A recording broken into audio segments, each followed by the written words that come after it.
കല്യാണ സൗഗന്ധികം. പുലർച്ചെ 5 മണിയായപ്പോൾ തന്നെ രാഹുൽ ഉണർന്നു. അന്നും അവന് ലോഡുമായി അല്പം ദൂരെ ഒരു സ്ഥലത്തേക്ക് പോകേണ്ടതായിട്ടുണ്ട്. തലേദിവസം രാത്രി കിടക്കുന്നതിന് തൊട്ടു മുൻപാണ് അവന് മെസ്സേജ് കിട്ടിയത്.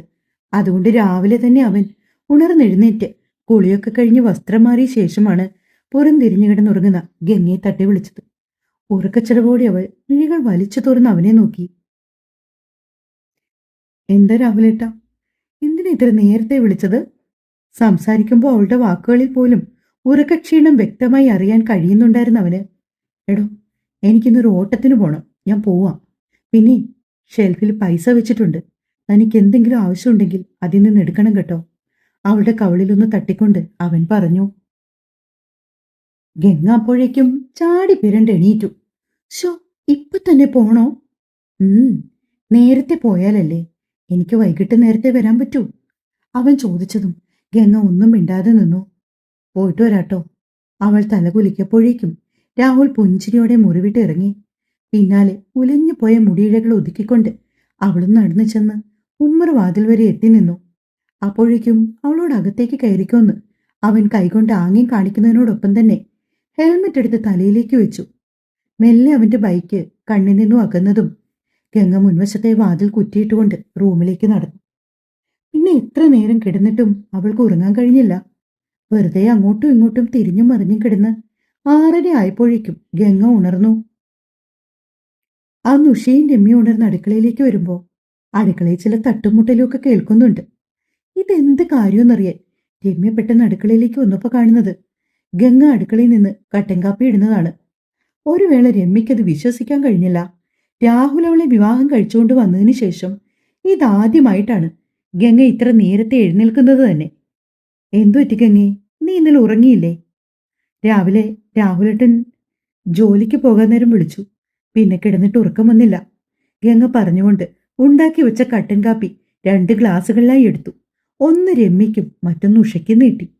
ശേഷം ഒരു ഗ്ലാസ്സിൽ അല്പം കാപ്പി പകർന്നെടുത്തുകൊണ്ട് അവളും കുടിക്കാനായി അടുക്കളപ്പടിയിലേക്ക് വന്നിരുന്നു. രാഹുൽ ഇന്ന് എവിടേക്കോ ഓട്ടം പോകുന്നത് വല്ലതും പറഞ്ഞോ ഗംഗെ? ഉഷ ചോദിച്ചു. ഇല്ലമ്മേ, കുറച്ച് ദൂരത്തേക്കാന്ന് പറഞ്ഞു. ഇനിയെങ്കിലും ആ ചെക്കൻ ഒരു നല്ല കാലം ഉണ്ടായാൽ മതിയായിരുന്നു. എൻ്റെ ഈശ്വര, ഉഷ നെഞ്ചിൽ കൈവച്ചുകൊണ്ട് ഈശ്വരനോട് അപേക്ഷിച്ചു. ആ പ്രാർത്ഥന രമ്യയും ഗംഗയും വ്യക്തമായി കേൾക്കുകയും ചെയ്തു. ആ സമയം അവരിരുവരുടെയും മനസ്സിലും അതുതന്നെയായിരുന്നു. രമ്യ, ഇന്നൊരു കാര്യം ചെയ്യുക, ഇന്ന് കാലത്ത് ചപ്പാത്തി ഉണ്ടാക്കുക. ഞാൻ ഇപ്പുറത്തെ സുശീലയുടെ വീട്ടിൽ പോയി മുട്ട മേടിച്ചിട്ട് വരാം.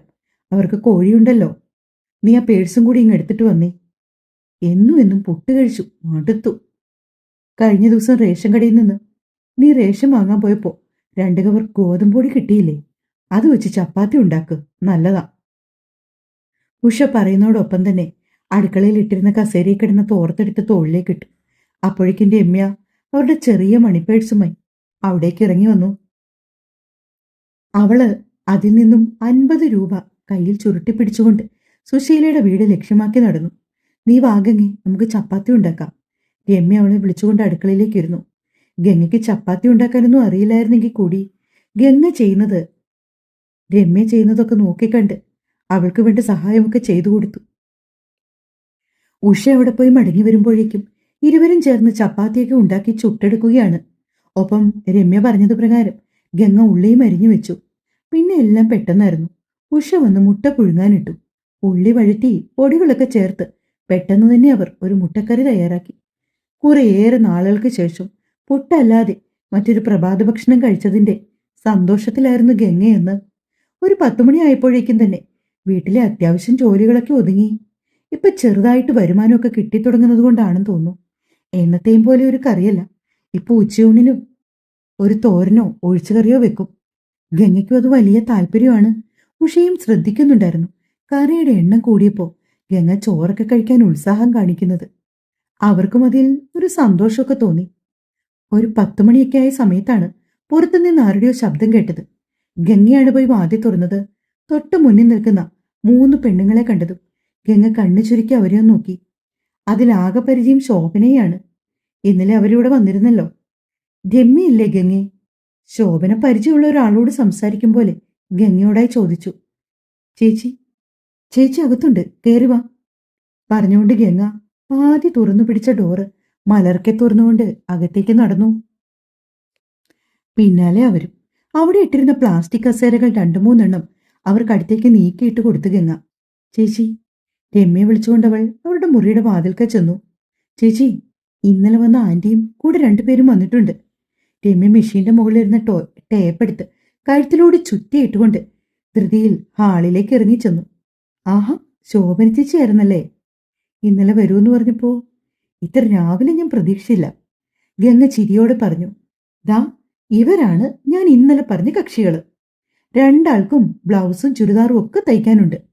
ശോഭന സന്തോഷത്തോടെ പറഞ്ഞതും രമ്യയുടെയും മുഖം ഒന്ന് വിടർന്നു. കുറേയേറെ നാള് കൂടിയാണ് ഇത്രയധികം തയ്യൽ കിട്ടുന്നത്. അതിന്റെ ഒരു സന്തോഷം അവളുടെ ഓരോ പ്രവൃത്തിയിലും ഉണ്ട്. അവൾ രണ്ടുപേരുടെ അളവെല്ലാം എടുത്ത് ഒരു ബുക്കിലേക്ക് വൃത്തിയായി എഴുതി. ശേഷം അവരുടെ കയ്യിൽ നിന്ന് തുണിയൊക്കെ വാങ്ങി അവരുടെ മുമ്പിൽ വെച്ച് തന്നെ ഒന്ന് നിവർത്തി നോക്കി കവറിലേക്ക് മടക്കി വെച്ചു. എന്നത്തേക്ക് വേണം? അവൾ അവരോട് ചോദിച്ചു. ഒരാഴ്ചയ്ക്ക് ശേഷം തരാൻ പറ്റുമോ? അതിനെന്താ, തരാലോ. രമ്യ മറുപടിയും പറഞ്ഞു. അഡ്വാൻസ് ആയിട്ട് എന്തെങ്കിലും വേണമെങ്കിൽ പറഞ്ഞോളൂ കുട്ടി, അവര് തരും. ശോഭന പറഞ്ഞു. രമ്യയുടെ അവസ്ഥയൊക്കെ അറിയാവുന്നത് കൊണ്ട് തന്നെയാണ് ശോഭന അങ്ങനെ പറഞ്ഞത്. ഇപ്പൊ ഒന്നും വേണ്ട ശോഭനേച്ചി. എന്നാലും അതല്ലല്ലോ അതിന്റെ ശരി.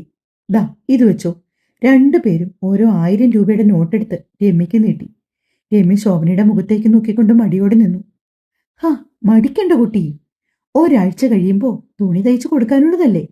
ധൈര്യമായിട്ടങ്ങ് വാങ്ങിക്കോ. ശോഭന ആത്മവിശ്വാസം പകരുന്നത് പോലെ സംസാരിച്ചതും രമ്യ ചിരിയോടെ പൈസ വാങ്ങി 2 കണ്ണിലും വെച്ച് നെഞ്ചിലേക്കൊന്ന് ചേർത്ത് വെച്ചുകൊണ്ട് കയ്യിൽ ചുരുട്ടിപ്പിടിച്ചു. എങ്കിൽ പിന്നെ ഞങ്ങൾ ഇറങ്ങട്ടെ. അയ്യോ, ഇവിടെ വരെ വന്നിട്ട് ഒരു ഗ്ലാസ് വെള്ളം പോലും കുടിക്കാതെ? ഏയ്, അതൊന്നും സാരമില്ല. ഇവരിതാ ഇവിടെ അളവെടുക്കാൻ വന്നതാ. രണ്ടാൾക്കും പോയിട്ട് മറ്റു തിരക്കൊക്കെ ഉണ്ടേ. കുഴപ്പമില്ല. വെള്ളമൊക്കെ ഇനി തുണി തയ്ച്ചത് വാങ്ങാൻ വരുമ്പോ കുടിക്കാം. വന്നവരിൽ ഒരുവൾ രമ്യയുടെ കൈത്തട്ടി പറഞ്ഞു. അവൾ ചിരിച്ചുകൊണ്ടൊന്ന് തലകുലുക്കി. പതിയെ അവർ മൂവരും പോകാനായി ഇറങ്ങി. അവര് പോയെന്ന് ഉറപ്പായതും ഉഷ പതിയെ രമ്യയ്ക്ക് അടുത്തേക്ക് വന്നു. ഒരുപാട് തയ്യലുണ്ടല്ലോ മോളെ. ആ അമ്മേ, 2-3 ചുരിദാറും 3-4 ബ്ലൗസും ഒക്കെ ഉണ്ട്. ഓ, അതെന്തായാലും നന്നായി. ഓണമൊക്കെ വരുമല്ലേ, ഇതാവുമ്പോ കുറച്ച് പൈസയും കിട്ടും, രമ്യ പ്രതീക്ഷയോടെ പറഞ്ഞു. അതേസമയം ഗംഗയുടെ കണ്ണുകൾ അവർ കൊണ്ടുവന്ന തുണികളിലായിരുന്നു. പണ്ട് വീട്ടിലായിരുന്നപ്പോൾ താൻ ഉപയോഗിക്കുന്നതും ഇതേ ടൈപ്പ് വസ്ത്രങ്ങളൊക്കെ ആയിരുന്നു. ഇതിപ്പോ ഒരു പുതിയ തുണി വാങ്ങിയിട്ട് എത്ര നാളായി? ഗംഗ ആലോചനയോടെ ഓർത്തു.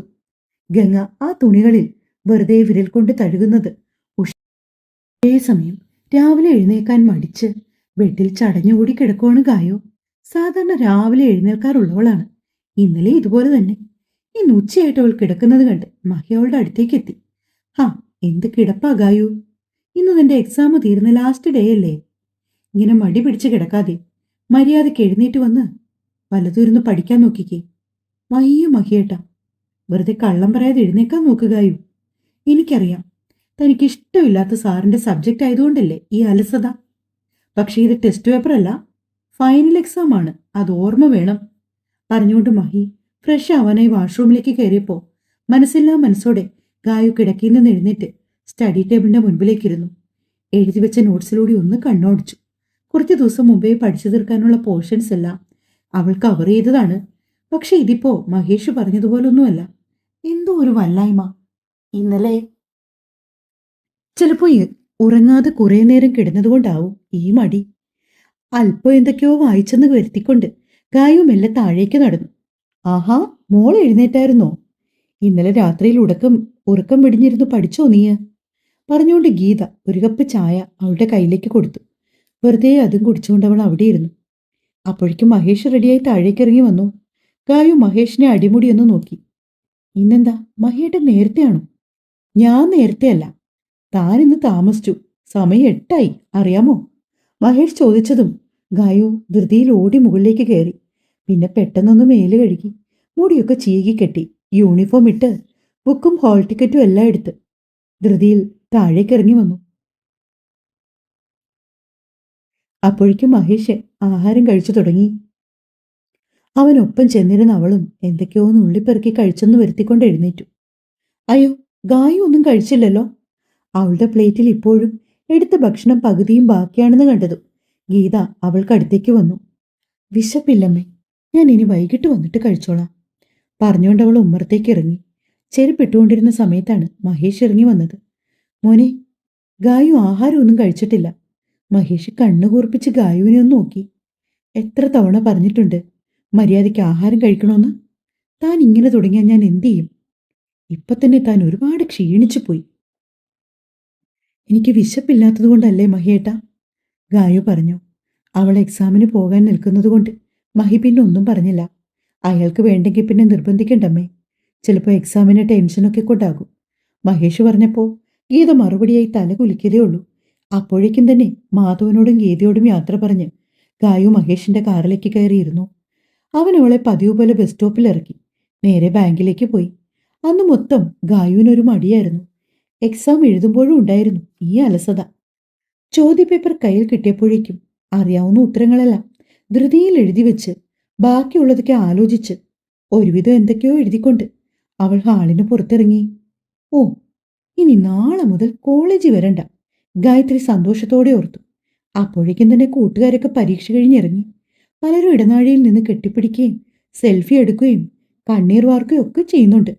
ഗായുവിനും ഇപ്പോൾ വല്ലാത്ത വിഷമം തോന്നുന്നുണ്ട്. ഒന്നുമില്ലെങ്കിലും 2 വർഷം അടിച്ചു പൊളിച്ച് നടന്നതല്ലേ ഇവിടെ. അവൾ മെല്ലെ നിധിയുടെയും ബാലയുടെയും ബ്ലോക്കിലേക്ക് പോയി. അവർക്കും ഉണ്ടായിരുന്നു ഇന്ന് എക്സാം. അവൾ ചെല്ലുമ്പോൾ കാണുന്നത് ക്ലാസ് റൂമിന്റെ ഫ്രണ്ടില് കൂട്ടുകാരും ഒത്ത് വർത്താനം പറഞ്ഞ് നിൽക്കുന്നവരെയാണ്. ആ ഗായു, നിന്റെ എക്സാം കഴിഞ്ഞോടി? ഇപ്പൊ കഴിഞ്ഞിട്ട് ഇറങ്ങിയതേ ഉള്ളൂ. അപ്പൊ എങ്ങനാ? ഇനിയിപ്പോ എക്സാം കഴിഞ്ഞ സ്ഥിതിക്ക് കുറച്ചു ദിവസം വീട്ടിലേക്ക് വരുന്നുണ്ടോ? അറിയില്ലടി. മഹേട്ടൻ കഴിഞ്ഞ ദിവസം പറഞ്ഞത് എക്സാം കഴിഞ്ഞ് കുറച്ചു ദിവസം അച്ഛൻ്റെ അമ്മയുടെയും കൂടെ പോയി നിൽക്കണമെങ്കിൽ നിന്നോളാനാണ്. നീ വാടി, നമുക്ക് കുറച്ചു ദിവസം അടിച്ചു പൊളിക്കാം. റിസൾട്ട് വരുന്നതുവരെ എന്തായാലും നമ്മൾ ഇനി ഫ്രീ അല്ലേ? പഴയ പോലെ ക്ഷേത്രത്തിലൊക്കെ പോയി പുഴയിൽ പോയി കുളിച്ച്. ആഹാ, നിധി ഉത്സാഹത്തോടെ പറഞ്ഞു. ഗായുവിനൊരു തണുപ്പൻ മട്ടാണ്. അല്ല, നിനക്കെന്തു പറ്റി?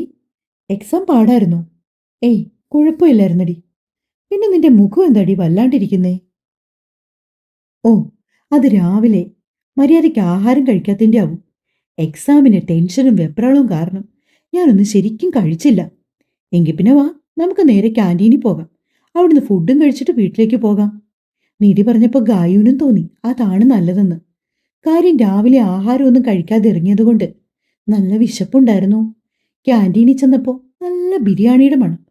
പിന്നെ ഒന്നും നോക്കിയില്ല, 3 പേരും ബിരിയാണി തന്നെ വാങ്ങി. വയറ് നിറച്ച് ആഹാരമൊക്കെ കഴിച്ച ശേഷമാണ് അവർ 3 പേരും തമ്മിൽ പിരിഞ്ഞത്. അധികം തുണികൾ ഉള്ളതുകൊണ്ട് തന്നെ അന്ന് മുഴുവനും രമ്യ തയ്യൽ തന്നെയായിരുന്നു. തയ്ക്കാനുള്ള തുണി കൈ കിട്ടിയാൽ അവൾക്ക് പിന്നെ ഒരു ആവേശമാണ്. അതെല്ലാം തയ്ച്ച് തീരുന്നതുവരെ പെണ്ണിന് പിന്നെ ഒരു സമാധാനവും ഇല്ല. ഉഷ അടുക്കളയിൽ നിന്ന് ഗംഗയോടായി പറഞ്ഞു, നീ പോയി രമ്യയെ ചോറ് കഴിക്കാൻ വിളിച്ചോണ്ട് വാ. ഇനിയിപ്പോൾ ആഹാരം കഴിച്ചിട്ടാകാം ബാക്കി തയ്യലെന്ന് പറ. രമ്യ തലകുലുക്കിക്കൊണ്ട് രമ്യയുടെ മുറിയിലേക്ക് പോയപ്പോൾ ഉഷ അവർ 3 പേർക്കും കഴിക്കാൻ വേണ്ടിയുള്ള ചോറ് 3 പാത്രത്തിലായി വിളമ്പിയെടുത്തു. അപ്പോഴേക്കും ഗംഗ രമ്യയെ വിളിച്ചുകൊണ്ട് അവിടേക്ക് വന്നിരുന്നു. പിന്നെ അവർ 3 പേരും ഒന്നും രണ്ടും വർത്താനമൊക്കെ പറഞ്ഞിരുന്ന് ആഹാരം കഴിച്ചു. ആഹാരം കഴിച്ചു കഴിഞ്ഞ സമയത്തായിരുന്നു ഗംഗയുടെ ഫോൺ ശബ്ദിക്കുന്നത് രമ്യ കേട്ടത്. ഗംഗേ, നിന്റെ ഫോണാണെന്ന് തോന്നുന്നു, റിങ് ചെയ്യുന്നുണ്ട്. നീ ആ പാത്രം അവിടെ വെച്ചിട്ട് പോയി ഫോൺ എടുക്ക്. ഉഷ കൂടി പറഞ്ഞതോടെ ഗംഗ പെട്ടെന്ന് തന്നെ കഴിച്ചു തീർത്ത പാത്രം സ്ലാബിലേക്ക് വെച്ചുകൊണ്ട് ധൃതിയിൽ കൈ കഴുകി മുറിയിലേക്ക് ചെന്നു. ഫോണിൽ രാഹുലേട്ടൻ എന്ന് സേവ് ചെയ്തിട്ടിരുന്ന നമ്പറിൽ നിന്നാണ് കോള് വന്നത്. ഗംഗയുടെ മിഴികൾ ഒരു വേള വിടർന്നു പോയി. ചുണ്ടിൽ ഊറിക്കൂടിയ പുഞ്ചിരിയോടെ അവൾ ആ കോളെടുത്ത് ചെവിയോരം ചേർത്ത് പിടിച്ചു. ഹലോ രാഹുലേട്ട. ഗംഗേ, എന്തെയ്യുവാ താന്? ഞാൻ അടുക്കളയിൽ ആഹാരം കഴിക്കുമായിരുന്നു. ആണോ? രാഹുലേട്ടൻ കഴിച്ചോ? ദാ അല്പം മുമ്പ് കഴിച്ചതേ ഉള്ളൂ. എപ്പോ വരും? അല്പനേരത്തെ മൗനത്തിന് ശേഷം ഗംഗ മെല്ലെ ചോദിച്ചു. എന്തിനാ ഇപ്പൊ ധൃതി വെച്ച് അങ്ങോട്ടേക്ക് വന്നിട്ട്? രാഹുലിന്റെ വാക്കുകളിൽ കളി നിറഞ്ഞു. ഞാൻ വെറുതെ ചോദിച്ചൂന്നേ ഉള്ളൂ, ഗംഗ പരിഭവത്തോടെ പറയുകയാണ്. നോക്കട്ടെ, നേരത്തെ വരാം. രാഹുൽ പറഞ്ഞതും ഗംഗയുടെ മുഖത്ത് സന്തോഷം. അമ്മയും ചേച്ചിയൊക്കെ എന്ത് ചെയ്യുന്നു? അവർ രണ്ടുപേരും ആഹാരം കഴിക്കുക. എങ്കിൽ പിന്നെ ശരി ഗംഗേ, ഞാൻ ഫ്രീ ആവുമ്പോഴെപ്പോഴെങ്കിലും വിളിക്കാം. ശരി പറഞ്ഞുകൊണ്ട് ഗംഗ ഫോൺ കട്ട് ചെയ്തു. കുറച്ചധിക സമയം ചിരിയോടെ അവൾ മുറിയിലെ ചുവരിൽ ചാരി നിന്നു. അവളുടെ മനസ്സിൽ വല്ലാത്തൊരു പ്രതീക്ഷ ഉദിക്കുന്നുണ്ടായിരുന്നു. ഉച്ച കഴിഞ്ഞ് 2:02 അടുത്തപ്പോഴാണ് ഗായു വീട്ടിലേക്ക് വന്ന് കയറിയത്. ആഹാ, മോള് വന്നായിരുന്നോ? അവൾ അകത്തേക്ക് കയറുന്നത് കണ്ടുകൊണ്ട് റൂമിൽ നിന്നിറങ്ങി ഗീത പുറത്തേക്ക് വന്നു. മോക്ക് കഴിക്കാൻ എടുക്കട്ടെ? വേണ്ടമ്മേ, ഞാനിന്ന് ബാലയുടെയും നിധിയുടെയും കൂടെ ക്യാൻറ്റീനിൽ നിന്ന് ഫുഡ് കഴിച്ചു. അത്രയും പറഞ്ഞുകൊണ്ട് അവൾ നേരെ മുകളിലേക്ക് പോയി.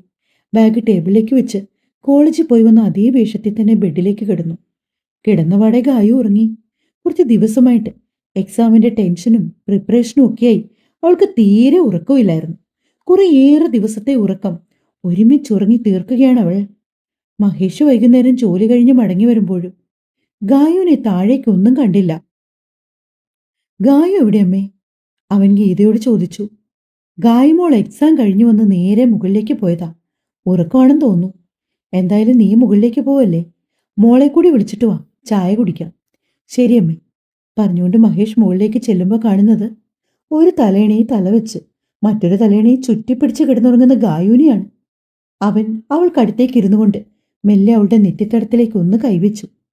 ഗായു, എഴുന്നേക്ക്. സമയം എത്രയെന്ന് അറിയുമോ? ദാ വിളക്ക് വയ്ക്കാൻ നേരായി. മര്യാദയ്ക്ക് എഴുന്നേറ്റ് വന്നേ. മഹേഷ് അവളെ കുലുക്കി വിളിച്ചു. ഉറക്കച്ചടവോടെ അവൾ കണ്ണും തിരുമ്മി എഴുന്നേറ്റു. ഈ മഹേഷ് ഏട്ടൻ്റെ ഒരു കാര്യം, രാവിലെ ഉറങ്ങാൻ സമ്മതിക്കില്ല, വൈകിട്ട് ഉറങ്ങാൻ സമ്മതിക്കില്ല. ഇതെന്ത് കഷ്ടാണ്! കൊച്ചുകുട്ടികളുടെ ചേഷ്ടയോടെയാണ് അവൾ പറയുന്നത്. മഹേഷിനത് കാണുക അവളോട് വല്ലാത്ത വാത്സല്യവും സ്നേഹവും ഒക്കെ തോന്നിപ്പോയി. അതിനിപ്പോ എന്താ, ഇനിയിപ്പോ എന്നും കിടന്നുറങ്ങാലോ. എക്സാമൊക്കെ കഴിഞ്ഞ് ഫ്രീ ആയില്ലേ? തൽക്കാലം എഴുന്നേറ്റ് വാ, താഴെ പോയി ചായ കുടിച്ചിട്ട് വരാം. മുഖം കഴുകിയപ്പോഴേക്കും ഗായുവിനൊരു പുത്തൻ ഉണർവ് തോന്നി.